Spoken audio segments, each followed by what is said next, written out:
শরীর থাকলেই অসুস্থতা আসবে। কথাটি বলতে যতটা সহজ, আসলে বাস্তবতার মুখোমুখি আসলে সেই সহজটাই কিন্তু খুব কঠিন হয়ে যায়। আমরা চাই সবাই সুস্থ থাকুন, সবাই ভালো থাকুন, সবার মঙ্গল কামনা করি, কিন্তু তবুও চিকিৎসা বিজ্ঞানের সূত্র নিয়ে আমরা যখন কথা বলি, তখন অনেক কিছু অজানা অনেক ভাবনা নিয়ে আমাদেরও ভাবতে হয়। আমরা যেরকম সাধারণ মানুষ, আমাদের তো অনেক কিছুই অজানা। চিকিৎসা শাস্ত্র বিজ্ঞান যে কিভাবে ক্রমান্বয়ে উন্নতির দিকে চলে যাচ্ছে, ক্রমান্বয়ে উন্নতির দিকে এগোচ্ছে সারা পৃথিবী জুড়ে, সেটা বলাই বাহুল্য। আমাদের ভারতবর্ষ কিন্তু ঠিক সেইভাবে এগোচ্ছে, এবং আমরা খুব কৃতজ্ঞ, আমরা খুব ঋণী এই ভারতবর্ষে। কিন্তু এমনকি এই বাংলাতেও প্রচুর কাজ হচ্ছে চিকিৎসা বিজ্ঞান এবং গবেষণা নিয়ে। তারা একদম নীরবে কাজ করেন, তাদেরকে পাওয়াটা সত্যি খুব দুষ্কর, কিন্তু তারা কাজ করে যাচ্ছে সমাজের জন্য।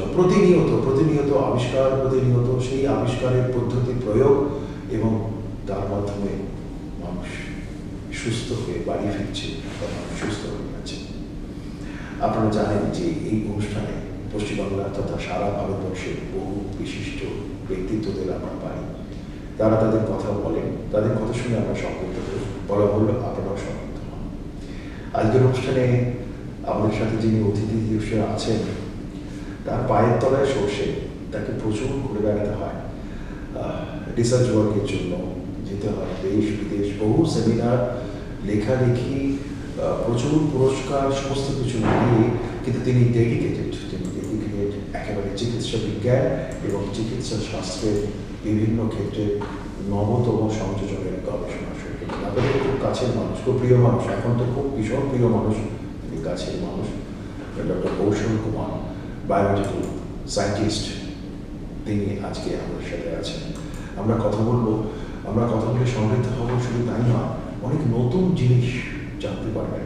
আশা করা যায় সমাজের জন্য, সোসাইটির জন্য এই অনুষ্ঠান অনেক বেশি কার্যকরী ভূমিকা নেবে। নমস্কার। আপনাদেরকে নমস্কার জানাই। আমি ডক্টর কৌশল কুমার। আপনারা সুস্থ থাকুন, ভালো থাকুন, এটাই চাই। সবাই ভালোভাবে সময় কাটান। ডাক্তারবাবু, আপনি প্রথমেই সমস্ত ডাক্তারবাবুরা যেটা বলেন, আপনিও ঠিক সেটাই বললেন, সবাই সুস্থ থাকুন, ভালো থাকুন। কিন্তু সমস্যাটা হচ্ছে অন্য, অসুস্থ হলেই তো আপনাদের কাছে যাই, এছাড়া তো রাস্তা নেই, কিন্তু আপনারা সবাই সুস্থতা কামনা করেন। আপনি যে সেক্টরটাতে কাজ করেন, সেটা সাধারণ মানুষের কাছে খুব অজানা, মানুষ অনেকটা জানে না যে বায়োমেডিক্যাল সায়েন্স নিয়ে কীভাবে রিসার্চ হয়, এবং সেটা চিকিৎসা বিজ্ঞানে যে কত বড় একটা দিক, মানে তারা না থাকলে, আপনারা না থাকলে একেবারে পুরোটাই অন্যরকমভাবে ভাবনা চলে আসে। আমি প্রথমে একটু জানা দরকার, সেটা হলো যে আমাদের এই ভারতবর্ষ, আমরা তো অনেকেই বলি আমাদের অন্যান্য দেশের থেকে আমরা একটু গরিব দেশ তুলনামূলকভাবে, কিন্তু চিকিৎসায় তো আমরা অনেক বেশি উন্নত করতে পেরেছি, এবং সেখানে আপনাদের মতো মানুষজন অবদান অপরিসীম। প্রথম শুরুটা কিভাবে হলো, মানে কিভাবে শুরুটা করলেন এই বিষয়ের ভাবনাটা?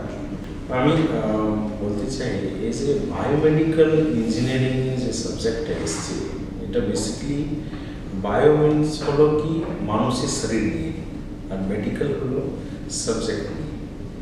তো এই দুটোই যদি যোগ করি, তো কিভাবে মানুষের শরীরের সঙ্গে অবজেক্ট প্লাস সাবজেক্ট দুটো মিক্স করে কিভাবে একটা নতুন আবিষ্কার কিছু করা যায়, এই আপনি ভাবতে পারবেন না। এই আমাদের শরীরের উপরে মোর দেন 1000 ইনস্ট্রুমেন্ট রেডি হয়ে গেছে শরীরের উপরে। একটা জিনিস যদি আমি শরীরের উপরে, যদি আমাকে ইসিজি করতে হবে, ইসিজি ইন দ্য সেন্স কি আমাকে দেখতে হবে কার্ডিক আমার কি করে আছে, কার্ডিক স্ট্যাটাসটা কি আছে আমার।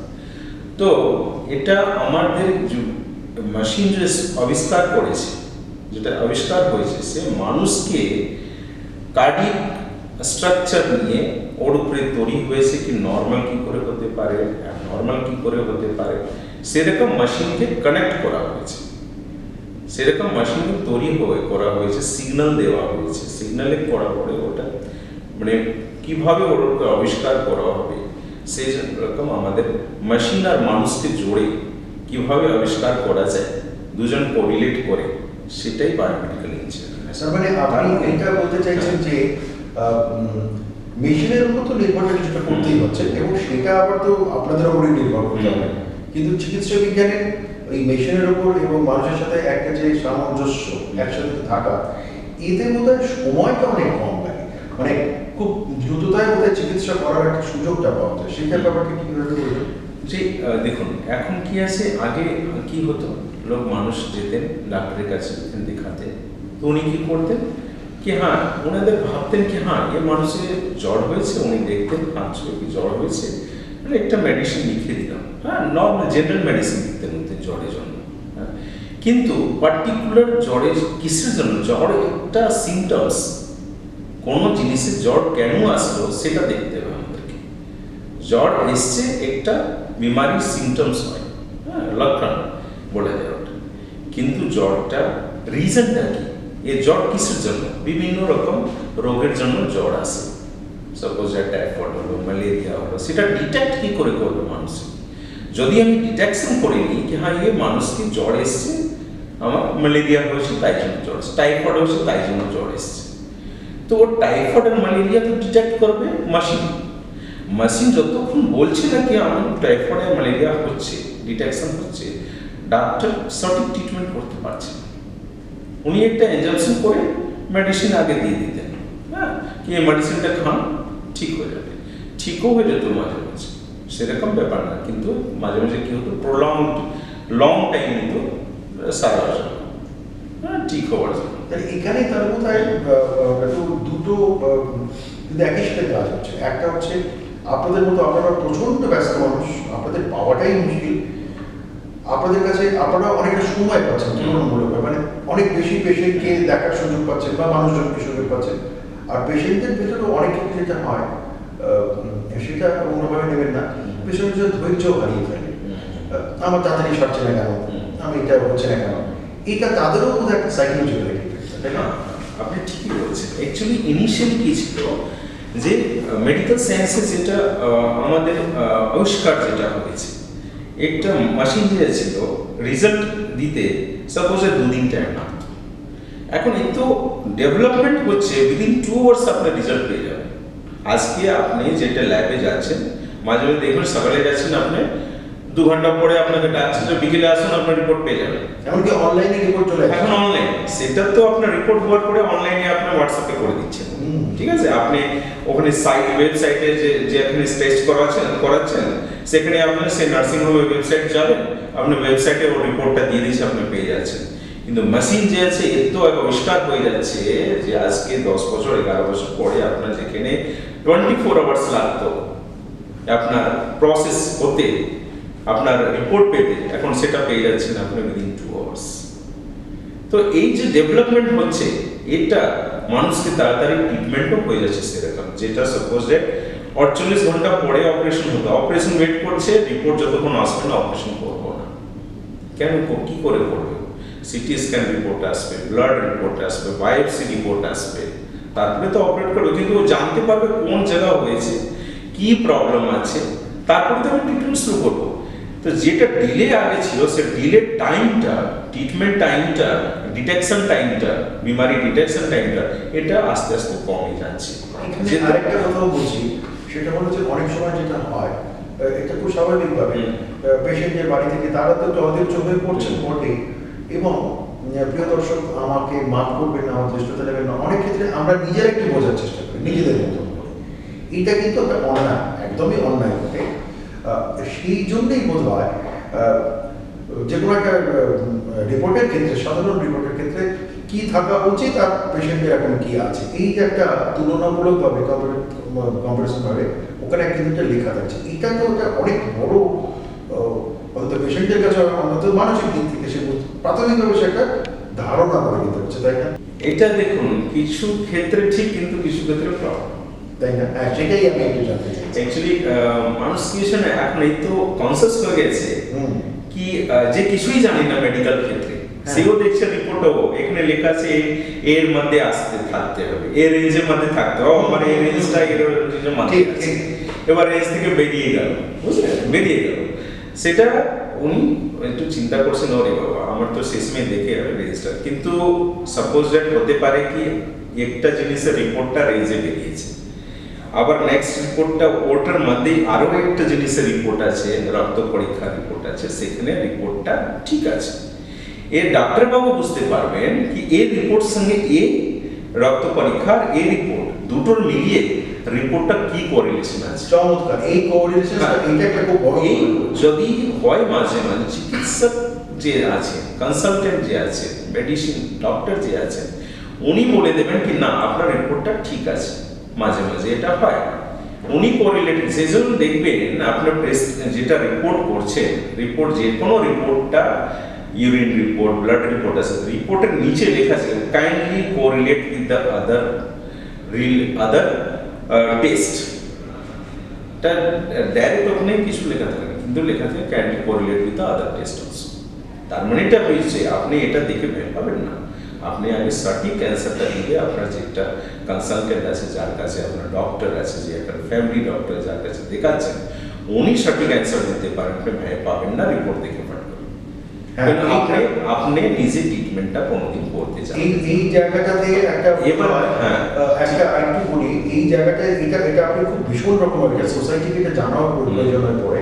বহু ক্ষেত্রে এই ঘটনা কিন্তু ঘটছে, তারা ওইভাবে দেখছেন, কিন্তু আপনি খুব চমৎকার ভাবে যেটা বললেন যে ওইটার সাথে হয়তো আরেকটা কোনো রিপোর্ট কানেক্টেড, সেটা তো সাধারণ মানুষ বুঝতে পারবেন না। ঠিক ঠিক।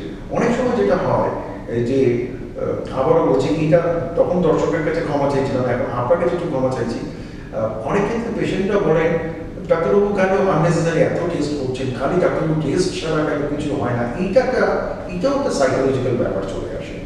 এইটা কি আপনি মনে করেন যে বর্তমান সময়তে এই টেস্ট করানোর প্রবণতাটা অনেক বেশি বেড়ে গেছে, নাকি খুব কুইকলি পেশেন্টকে রিলিফ দেওয়ার জন্য এই কাজটা হচ্ছে? আপনি যেটা বলেছিলেন ঠিক বলেছেন, কিন্তু দেখুন অ্যাকচুয়ালি আমাদের বলি কিন্তু সাধারণ মানুষ ভাবে কি এতগুলো টেস্ট করতে হবে, সে এত টাকা লাগবে, ডক্টর মানুষ কাছে উনি গেলেই এতগুলো টেস্ট লিখে দেন। কিন্তু দেখুন উনি টেস্ট কি লিখবেন, আপনার যদি সঠিক ট্রিটমেন্ট করাতে হবে, আপনার যদি সঠিক জানতে হবে কি হ্যাঁ এই ট্রিটমেন্টটা করালে আমার এই ট্রিটমেন্টে এই ডিজিজ আমার হয়েছে, এগেনস্টে এটা হয়েছে, এগেনস্টে এই মেডিসিনটা দিলে আমার সারিয়ে যাবে, ঠিক আছে।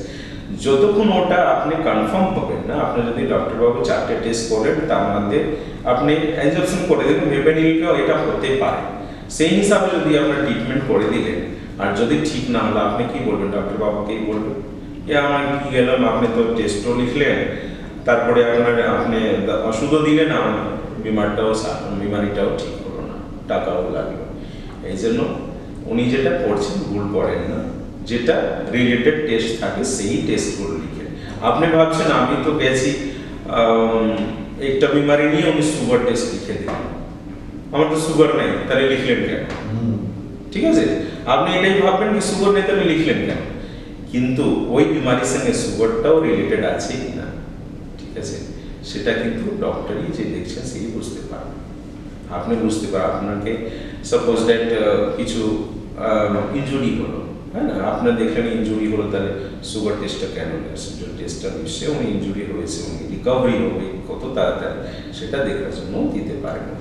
তার মানে যে দর্শক এইটা কিন্তু আপনারা বুঝতেই পারছেন, এটা খুব প্রচুর এই ব্যাপারে মানুষের জানার একটা কৌতূহল ছিল, সেটা ডাক্তারবাবু যেভাবে বললেন, যে অর্থাৎ কি না অনেক সময় আমরা যে রোগের জন্য হয়তো যাচ্ছি, সেই রোগের সাথে কিন্তু হয়তো কোনো না কোনোভাবে অন্য কোনো রোগ জড়িয়ে আছে, হয়তো আপনি সেটা জানেন না, কিন্তু সেটা তো ডাক্তারবাবুই বুঝতে পারবেন। সেই জায়গা থেকে এআই এইটার মাধ্যমে চিকিৎসা বিজ্ঞানে একটা যুগান্তকারী আবিষ্কার হয়েছে। যুগান্তকারী সেই আবিষ্কার নিয়ে ডক্টর কৌশল কুমার, সেই সায়েন্টিস্ট যিনি বিভিন্ন রকমভাবে কাজ করছেন, তার প্রচুর পেপার্স, প্রচুর সেমিনারে তাকে যেতে হয়, কথা বলতে হয়। এই বিষয় নিয়ে আমরা একটু জানবো। তবে এটাকে আপনার অনুমতি নিয়ে একটা ছোট যোগ করি আর কি। কেমন এই যে টেস্টের ব্যাপারটা বললেন, আপনি খুব সুন্দরভাবে বললেন যে ওই অনেকে হয় মানে তারা বললেন যে ইস এতগুলো টাকা টেস্ট করলাম, আমার কিন্তু কোনো রোগই ধরা পড়লো না, ইস টাকাগুলো চলে গেল। আসলে বোধ হয় ওই টেস্টটা করার মাধ্যমে যদি কনফার্ম হলে যে তারা এটা হলো না, আমরা বোধ হয় ওইভাবে একটা বিচার করি। এটা একটু যোগ করলাম। আমি এআই নিয়ে আসছি, যুগান্তকারী আসছে, এবং আপনারা একেবারে যেভাবে কাজটা করছেন এটার একটা অনবদ্য একটা বিষয়। কিন্তু তবুও এখনো পর্যন্ত বহু দর্শক, বহু মানুষ এই বিষয়টা নিয়ে কিন্তু খুব একটা বেশি ওয়াকিবহাল হতে পারেনি, তারা জানতে পারেনি। পুরোটাই আপনাদের উপরে নির্ভর, এবং এরও একটা অন্যরকম একটা থিওরি, অন্য পড়াটিতে যেগুলো আছে। আমি প্রথমে একটু ওই এআই নিয়ে বিষয়টাকে জানতে চাইছি, কিভাবে বর্তমান সময় চিকিৎসা আরো দ্রুততা বা স্পিড ব্যাপারটা চলে এসেছে। এআই ব্যাপারটা কি আছে, মানে মানুষের মতন একটা মাইন্ড কাজ করে, মানুষের মতন মাইন্ড কাজ করে। এই জন্য বলি কি আর্টিফিশিয়াল হেলথকেয়ার, মানে কৃত্রিম বানানো হচ্ছে, সেটা মানুষ মতনই ও মাইন্ডটা কাজ করে। ওখানে আমাদের কিছু ডেটা, যেরকম আমাদের কাজ করি, আমাদের মাইন্ডে কিছু ডেটা আসলো, আমি ওটা লিখলাম, ওটা আবার তারপরে ট্রান্সলেট হলো। সেরকমই আছে কি আর্টিফিশিয়াল ইন্টেলিজেন্স একটা রোবট দেখে, রোবটের মধ্যে সেরকমই একটা আর্টিফিশিয়াল ইন্টেলিজেন্সের কাজ করে কি আমি এখানে সাপোজ ডেটা পুরো ফিট করলাম, পুরো ডেটা বেসড আছে, বিভিন্ন রকম 1000 অফ ডেটা আছে ওখানে, একটা জায়গা আছে জিপিটিতে, ডেটা এআইতে data, different types of data, different disease of data, different symptoms অনুযায়ী ডিজিজ আছে, ডিজিজে কোন ডিজিজে কি সিমটমস থাকে সেসব ফিট করা আছে ডেটাতে, আর ও ডিজিজ যেন কি মেডিসিন দেওয়া যেতে পারে সেটাও ফিট করা আছে। কিন্তু আমি বারবার এটাই বলছি কি ডেফিনেটলি এটা খুব লাভদায়ক, কিন্তু মাঝে মাঝে কি হয়, আপনি সাপোজ ডাক্তার বাবুর কাছে গেলেন, উনি এআইটা দেখলেন, চাই আপনিও সার্চ করে নিলেন কি এআইতে সার্চ করলাম আমি আমার এই সিমটমস চারটি আছে, কি আসছে, আমার কি ডিজিজ হচ্ছে, কি মেডিসিন। কিন্তু আপনার সবসময় তো আমাদের শরীরে কি আছে, মেটাবলিজম আছে, হরমোন আছে বিভিন্ন, আজকে একটা আছে কালকে একটা চেঞ্জ হতে পারে। এই জন্য সবসময় ডাক্তার বাবুর কাছে যাবেন, ফিজিক্যালি যাবেন, ও আপনাকে ফিজিক্যালি চেক করবে শরীরে চেঞ্জেস কি আছে, কালকে এরকম ছিল আজকে এরকম। সেটা তো আপনি এআইতে যাচ্ছেন না, সেটা তো এআইতে আপনি ফিড আপ করতে পারছেন না, কিন্তু আপনার ডাক্তার বাবু ঠিক সঠিক ট্রিটমেন্ট করে ওটা দেখে তারপরে এআইতে ওনার যদি হবে ইচ্ছা তাহলে এআইতে পুট আপ করবেন ডেটাগুলো, আর সঠিক আপনার ট্রিটমেন্ট ইমিডিয়েটলি পেয়ে যাবেন। কিন্তু নিশ্চয়ই এআইতে আমাদের ভীষণভাবে এখন মার্কেট মানে ঘুরছে, আর খুব মানে লাভকারী হবে নিয়ার ফিউচারে।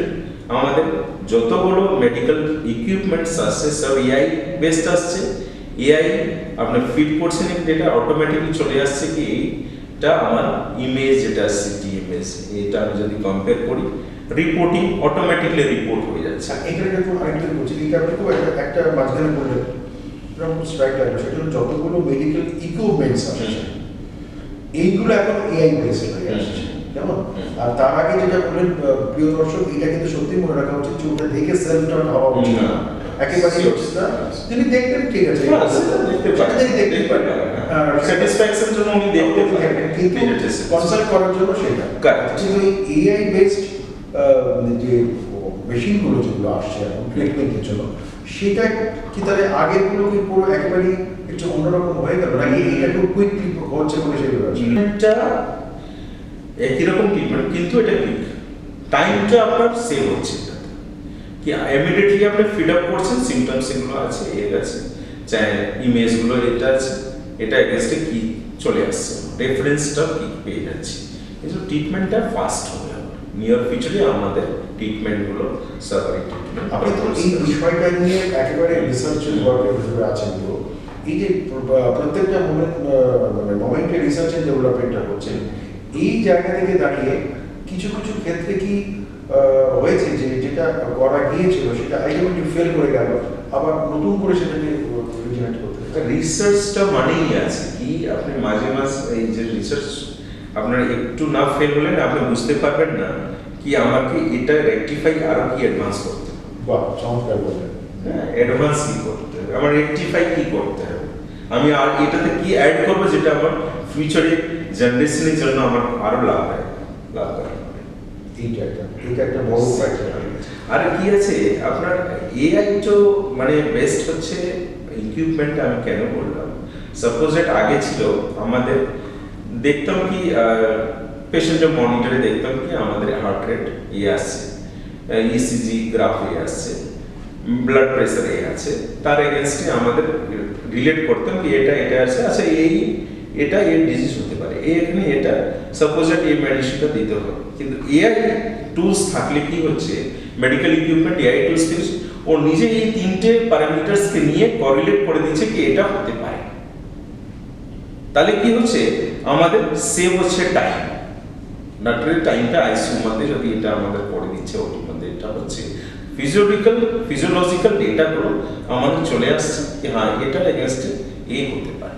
আচ্ছা, দেখুন এখানে আরেকটা কথা বলছি, হয়তো এটা একটু অন্য রকম হতে পারে, আমাকে মাফ করবেন, তবুও বলছি এই যেহেতু এই প্রত্যেকটা ক্ষেত্রে এই যে একটা গবেষণা ডেভেলপমেন্টের ক্ষেত্রে হচ্ছে, মেডিসিন ডেভেলপমেন্টের ক্ষেত্রেও কি এআই এর কোনো একটা কোনো এফেক্ট পড়ছে বা পড়েছে বা কোনো বদল ঘটছে, এটা তো আপনারা তো রিসার্চ না মেডিসিনও চলছে, ড্রাগ ইন্ডাস্ট্রিটাও এর উপরে এআই উপরে কাজ করছে। আচ্ছা, আর এটা ভালো কাজ হচ্ছে, ভালো কাজ হচ্ছে। ড্রাগ ইন্ডাস্ট্রি ইন্ডাস্ট্রি কাজ করছে। অনেক সময় যেটা হয় যে একটা প্রাইমারি লেভেলে প্রাথমিক পর্যায়ে কোনো একটা রোগ হয়তো সেটা চিহ্নিত হলো, তারপরে তিনি বুঝতে পারলেন তার একটা মানসিক অবস্থার একটা ঘটনা ঘটলো, এই দিয়েই হয়তো পুরো বিষয়টা হলো। কিন্তু আপনার কি মনে হয় যে আপনাকে তো সারা ভারতবর্ষ ঘুরতে হয়, বহু জায়গায় সেমিনারে কথাও বলতে হয়, পেশেন্টদের ভেতরে কিন্তু পেশেন্টের কিন্তু একটা অদ্ভুত সাইকোলজি আছে। নিশ্চয়ই আপনি ভাববেন যে ডাক্তারবাবু আমার পালসটা দেখবেন, ডাক্তারবাবু আমাকে টাচ করলেন, ডাক্তারবাবু আমাকে বললেন, সেটা তো ব্যাপার। এইটা কিন্তু পেশেন্টের একটা মানে চিরকালের একটা সাইকোলজি। কিন্তু এআই বলে তো ব্যাপারটা সেই ব্যাপারগুলোই থাকছে না, ডাক্তারবাবু যে মতো হয়তো অনেক ক্ষেত্রে সেটা হচ্ছে না। আচ্ছা, এইটা একটা পেশেন্ট সাইকোলজির ক্ষেত্রে একটা বদল ঘটছে না? আপনি আমি অ্যাকচুয়ালি সেই জন্য কিছুক্ষণ আগে বললাম কি এআই ঠিক আছে আপনাদের দেখবেন করবেন স্যাটিসফ্যাকশন জন্য ইনিশিয়ালি, কিন্তু এই যে বললাম কি ডক্টরের কাছে আপনার কি গেলে ভালো, কেন বলে ফিজিওলজিটা আগে আপনার হ্যাঁ, এই জন্য বললাম কি আপনি যে পালস বললেন আপনার ডেলি চেঞ্জ হচ্ছে, আপনার ফিজিওলজিক্যাল মেটাবলিজম আপনার শরীরে হরমোনাল ডেলি চেঞ্জ হচ্ছে। সেই জন্য আপনার ফিজিক্যালি দেখার জন্য আপনি দেখবেন স্টেথোলিওম হার্ট কনজাশনটা আপনারা দেখেন, হ্যাঁ চেস্ট কনজাশন দেখেন, হার্ট রেট দেখেন, হার্ট সাউন্ডটা দেখেন, বিটটা দেখেন কেমন বিট হচ্ছে, চেস্ট কনজাশন আছে কিনা সেটা ফিজিক্যালি দেখছেন। সেটা চেস্ট কনজাশন তো এখানে দেখতে পারবেন না এআই, আপনাকে লিখতে হবে ওনার চেস্ট কনজাশন আছে, কিন্তু চেস্ট কনজাশন কি করে আপনার ফিজিক্যালি যেতে হবে, ডাক্তার দেখবেন চেস্ট কনজাশন হচ্ছে, উনি স্টেথোলিওম দেখবেন। আমি শেষে এই পর্বে এই এপিসোডটাতে আমি আপনার কাছ থেকে একটু জানতে চাইছি, আপনিও বলেছিলেন প্রথমেই আপনার সমস্ত কথাতেই সবার সাথে আলাপচারিতা আপনি বলতে পারবেন সবাই সুস্থ থাকুন, ভালো থাকুন, সে নিঃসন্দেহে সেটা তো বলবেন বটে। তবুও সাধারণ মানুষের জন্য আপনাদের মতো সায়েন্টিস্ট যারা একদম বিহাইন্ড দ্য স্ক্রিন কাজ করছেন বলা যেতে পারে, তো তাদের জন্য আপনার মেসেজ কি বলতে চান? আমি বলতে চাই দেখুন মানুষের যে রোগ যে আছে না বিভিন্ন কারণের জন্য আসে। আপনার ফার্স্ট যে কারণ বলবো কি লাইফ স্টাইলটা চেঞ্জ করুন। আপনি এখন লোকজন প্রচুর ব্যস্ত হয়ে গেছে, ব্যস্ত লাইফের মধ্যে নিজের শরীরের জন্য না লোক মানে টাইম বের করতে পারে না। সকালে যে উঠে ব্যায়াম করবে, এক্সারসাইজ করবে, মর্নিং ওয়াক করবে, একটু বিকেলে হাঁটবে, মানে এইসব জিনিসটা না আমাদের মানে বেশিরভাগ মানুষ করে না। সে লাইফ স্টাইলটা আমাদের না খুব ব্যস্ততার মধ্যে আছে, কিন্তু একটু চেঞ্জ যদি করি না লাইফ স্টাইলে, মানে সব কিছুর জন্য যদি একটু টাইম বের করতে পারি তাহলে আমাদের সুস্থ থাকবে। প্রিয় দর্শক, এইটা একেবারে নিঃসন্দেহে এর থেকে আর বড় পরামর্শ কি হতে পারে? খুব সরাসরি উনি বললেন যে আমাদের জীবনশৈলী বা লাইফস্টাইলটাকে যদি একটু বদল করা যায় তাহলেও কিন্তু আমরা অনেক বেশি সুস্থতার দিকে থাকতে পারি, তাই না? Yes, এবং yes. সেই অনুযায়ী বিষয়টা ভাবনা আমরা অন্য আরেকটি পর্বে সেটা ডাক্তারবাবু এই পুরো বিষয়টি নিয়ে আপনাদের একটু বোঝাবেন সামগ্রিকতার সূত্র ধরে। প্রিয় দর্শক, আপনাদের আশীর্বাদ ভালোবাসাতে আপনারা দেখেছেন যে বহু মানুষ আমাদের কাছে এত কোয়ারি, এবং আমি অবশ্যই বাংলাদেশের বিভিন্ন দর্শকদের কাছে শ্রদ্ধা এবং প্রণাম জানাচ্ছি তাদের ভালো লাগার জন্য। তো